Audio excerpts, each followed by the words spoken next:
Sono Sandro Beato, funzionario della Confederazione Italiana Agricoltori di Padova. Mi occupo di coordinare il progetto Farmers Lab con gli altri partner del progetto. Il progetto dei Farmers Lab è nato come un tentativo di trovare soluzioni per incrementare il reddito delle aziende agricole attraverso la possibilità di realizzare un laboratorio di trasformazione dei prodotti agricoli condiviso che permetta appunto alle aziende di poter avere un prodotto di maggior valore senza dover sostenere un investimento singolo. Quello che siamo riusciti a fare, che senza questo aiuto importante della regione e della comunità europea sarebbe stato più di difficile attuazione, è quello di riuscire a trovare la collaborazione attiva di varie altre associazioni che sono partner del progetto, che ci hanno permesso di semplificare tutte quelle che erano le attività che avevamo in mente e di lavorare concretamente alla realizzazione del progetto.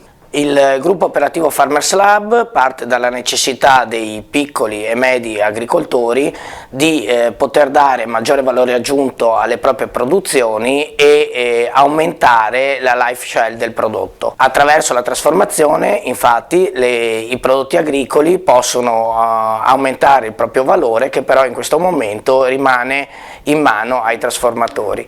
L'obiettivo fondamentale è quello di dare la possibilità anche ai piccoli e medi produttori agricoli della provincia di Padova di vedere riconosciuto quel valore aggiunto necessario alle aziende agricole per sopravvivere. L'obiettivo massimo del nostro progetto è quello appunto di creare un laboratorio condiviso fra le aziende, le quali non possono ovviamente creare ogni singola azienda un proprio laboratorio di trasformazione.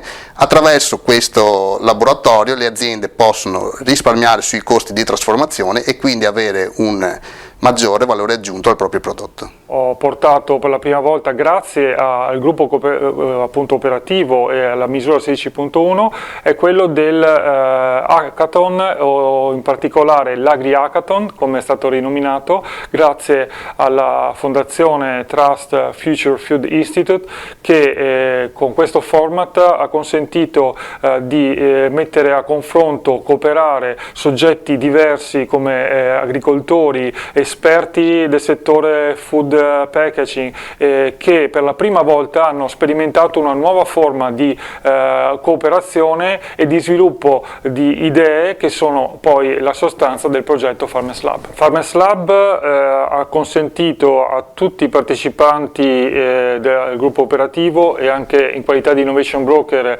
la possibilità di distinguere bisogni e esigenze a partire da una evidenza. La qualità del prodotto garantita dalle piccole aziende agricole è stata riscontrata in tutte le fasi di valutazione di qualità. Il futuro dell'agricoltura è innanzitutto necessario focalizzare quali sono i valori aggiunti che l'agricoltura dà al territorio. La tutela della biodiversità, la tutela idrogeologica e la gestione del paesaggio.